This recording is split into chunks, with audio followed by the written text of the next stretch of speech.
I came from Ethiopia and I just flew my country because of my government back in Ethiopia.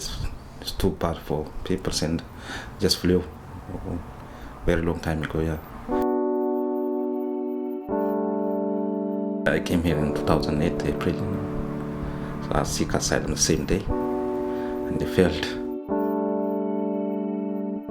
So there's been lots of reporting recently about people coming from North Africa and the Middle East to the UK, and many get stuck in Calais for a long period of time. And it's also been reported actually that the UK doesn't do its fair share of processing people's asylum applications, and that's true. We're well behind in the league table of EU countries.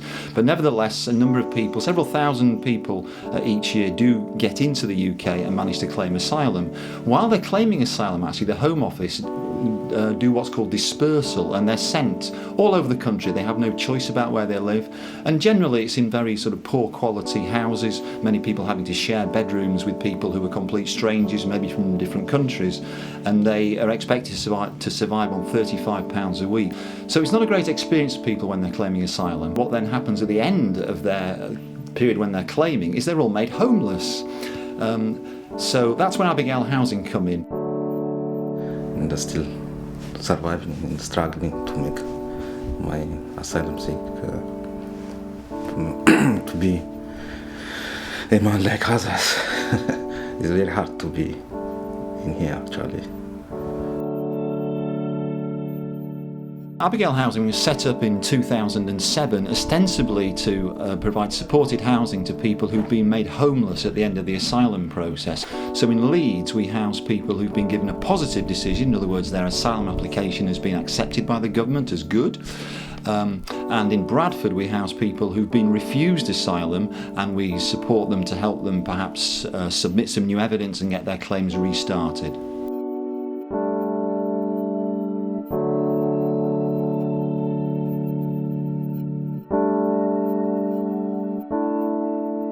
This house is privately owned. Abigail Housing have been managing it since 2009.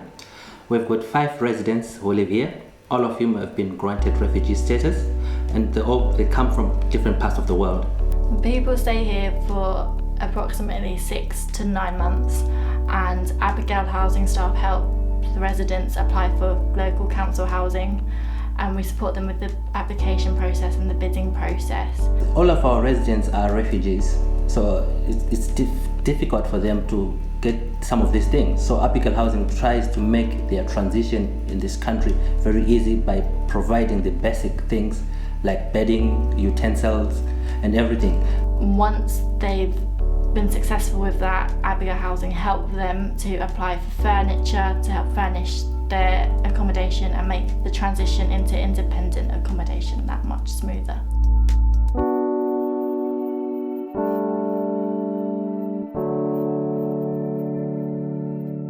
I've been a client with Abigail Housing for a month now. They found accommodation for me to settle into my life in Leeds. I like this city and they helped me to find accommodation, and I'm so happy.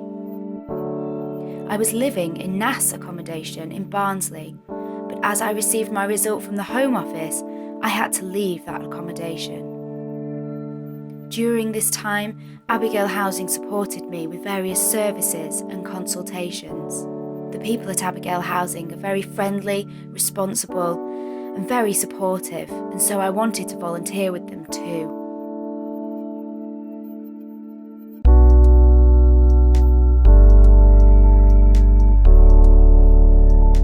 So now we're in the Bradford project of Abigail Housing. We're currently in a vicarage property, one that's loaned to us by the Diocese of West Yorkshire and the Dales. Here in Bradford we support individuals who have had their asylum claims refused and have become destitute and are now homeless. As everybody knows, I'm not allowed to work here, so it's very hard to, even sometimes you need something to change your clothes and your shoes, something, basic things.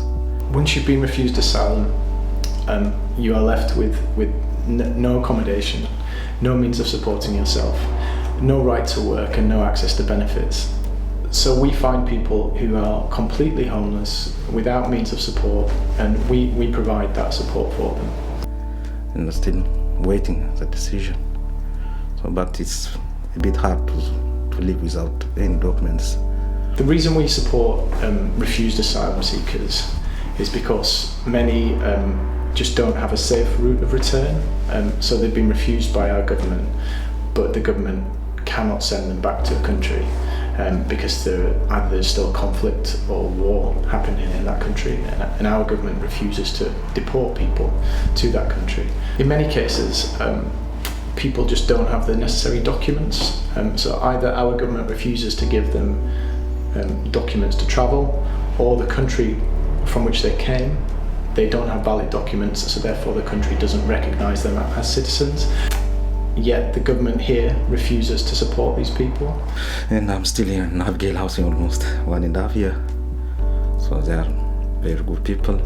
They provide us food and weekly allowance, some money. It's at least still surviving, and it's wonderful. At the moment, there's a lot of media negativity about asylum seekers and refugees, when really we're talking about people just like you and me with needs and issues. And for our clients, they might be homeless, they might have had horrific experiences in their home countries which caused them to flee here, and then they see that they're actually treated quite negatively in the press.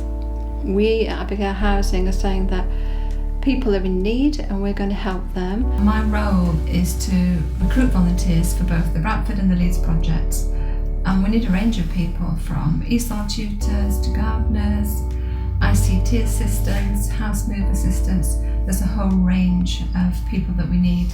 So come to Abigail Housing and you'll really see how we help people who have been through things we can't imagine.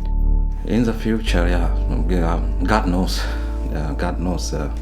If I have my documents, I'll stay here, and I'm really like to help people like me, and I was suffering a lot. So I used to sleep in the street for a few days before I get Abigail Housing. So I know how it's hard, and the people out there, they are suffering a lot. So I try to help them as much as I can. Yeah, that's my plan for future. Yeah, and God knows, maybe one day.